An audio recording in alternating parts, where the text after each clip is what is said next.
So ngayon, undecided pa tayo.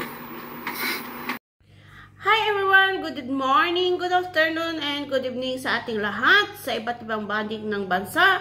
So it's me, Iska Foodie Mix Channel. So ngayon is magre-reaction tayo sa live ni Kalinga Prab about kay Arjen.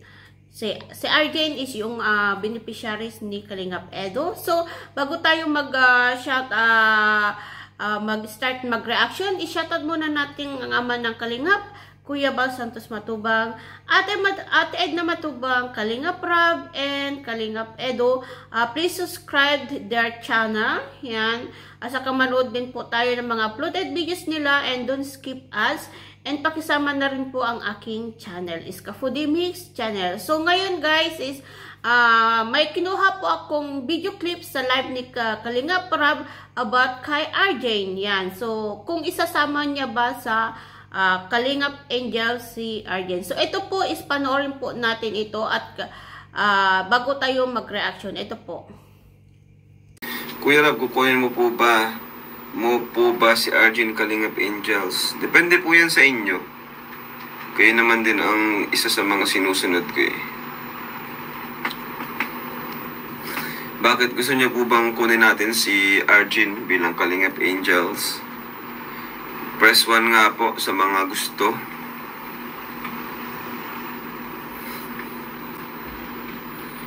Press 1.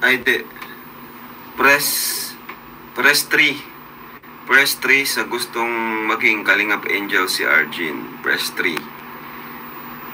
Press 4 sa ayaw. Ay, sa press 4 sa ano. Wag muna, next time na lang. Press 3 sa gustong maging Kalingap Angel si Arjen, and press 4 sa next time na lang.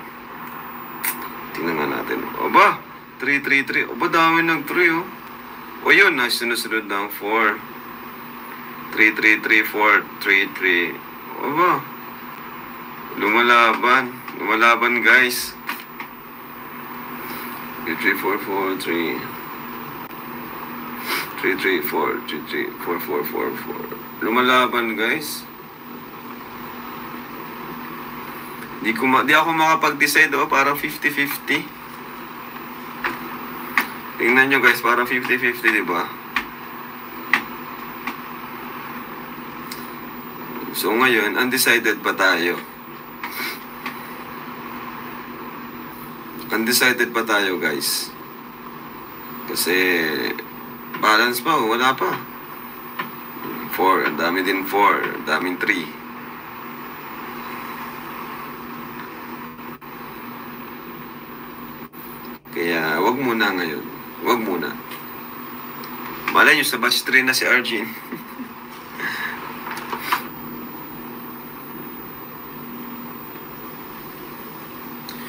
Huwag muna ngayon kasi marami pa tayong mission sa mga Kalingap Angels, yung mga di pa natin napapabahayan. Diba? Si Angelica, malapit na pong... Ay, si Angelica. Si ano?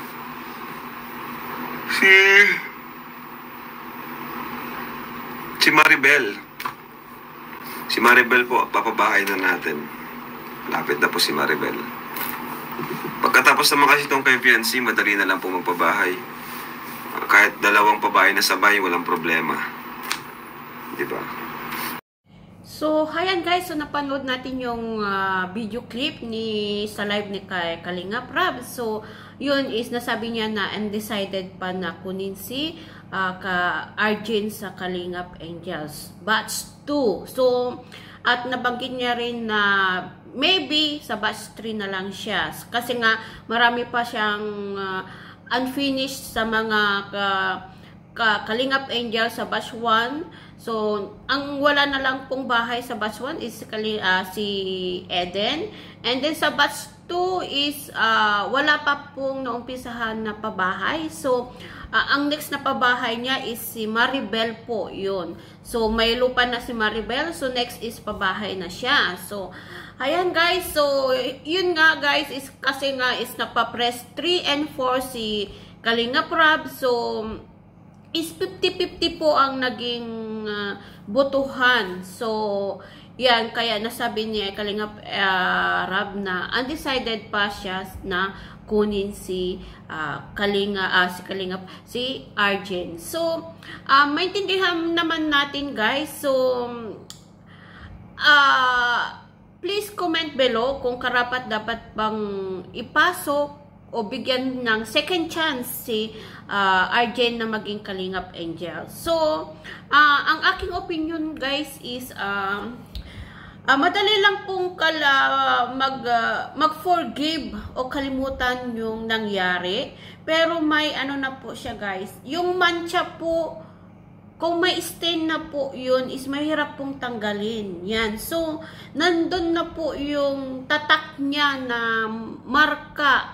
May ano na siya kasi guys is, kung baga is may mancha na po siya. Yan. So, may nagawa na po siyang ano. Kasi konting kamali lang po, guys. Konting kamali lang, guys, is ang mga viewers, tayong mga viewers is hindi natin makakalimutan kasi. Kahit naman sabihin na natin na nadala lang siya sa kabataan niya. Yan. So, pero nandun na, guys, nandun na. Kaya, kung makuha man na maging Kalingap Angels is, ano yan, guys, may consequence yan. Yeah, may consequence.